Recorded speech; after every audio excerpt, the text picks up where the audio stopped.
Do you guys remember the part of Hellsing where they discover something called a freak chip? Do you remember the part where they stop a snuff film? Do you remember, uh, uh... This has to be one of the weirdest adaptations I've ever seen in my entire life. I don't even know if you can really call it an adaptation. It's like a bizarre mix of original filler material and the main story. Originally, I assumed it was just the way it was because of the head writer Chiaki J. Konaka, but the limited budget and the fact that it started way before the manga was complete probably put the final nail in the coffin. And yes, I did just say that Chiaki J. Konaka was behind the screenplay for the original Hellsing anime. The man who literally gifted us Technolize and Lane. A lot of people are probably curious why I'm even bothering with the original anime, but when I see Kanaka's name right next to Hellsing, can you really blame me? Everything starts out pretty normal in terms of plot, but by episode 3, things get really weird.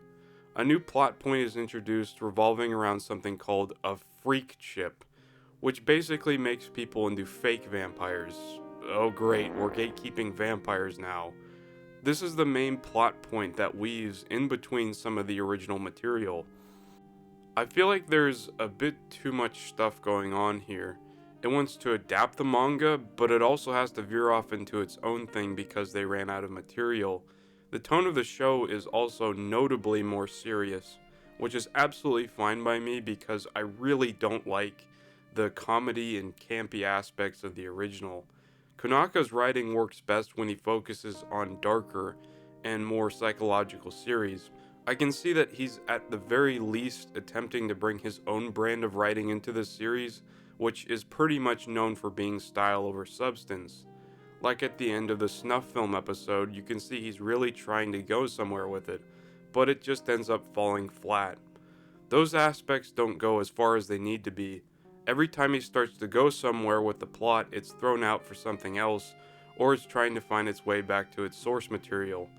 There's a lot here that's not really worth liking, but I would be lying if they said there wasn't any potential here.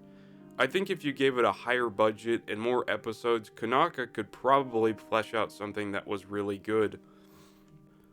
A trippy and darker version of Hellsing would just be incredible to see. It's really interesting how the rest of the story plays out once it starts to try to be itself, especially with the introduction of the big bad, Incognito. Out of all the bizarre inventions of the anime, Incognito just has me scratching my head the most. He comes from the Dark Continent, which, no, it's not that one, but it's alluding to Africa. He just shows up out of nowhere. He does have a very good design, and I think he fits right into the world of Hellsing, but he's just kind of eh. Then again, the anime drops so much onto the viewer at once at the end. Like another character called Boo Banshee, or Laura, who was Integra's sister, or something. I think the later part of the show reveals the real issue behind the series, which is nothing really feels like it pays off or ends very well.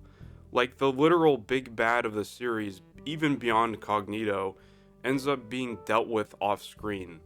A literal text box tells us that he's been killed. I mean, it's just so baffling.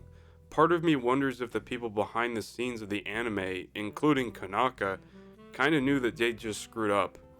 It really feels like they just gave up towards the end. I will say there's a lot more focus on Victoria in this anime. This could have been an interesting direction to take if they actually ended up doing much with her. The extra scenes with her are just kind of boring filler generally. She's that tether between humanity and being a vampire, and I'm sure Konaka could have taken a more psychological route with her. Maybe we end up getting to see how far removed she becomes with humanity as she embraces her vampire nature. I've said a considerable amount of negative things in this video, but I don't want to say that it's all bad. Aside from the lost potential of the anime, there's also fantastic visuals and atmosphere. The soundtrack had some good moments, even though I don't really like jazz music that much either. This adaptation doesn't deserve to be completely forgotten. It definitely has several cool moments and ideas that aren't featured in Ultimate. I probably only recommend it though if you're a Hellsing diehard.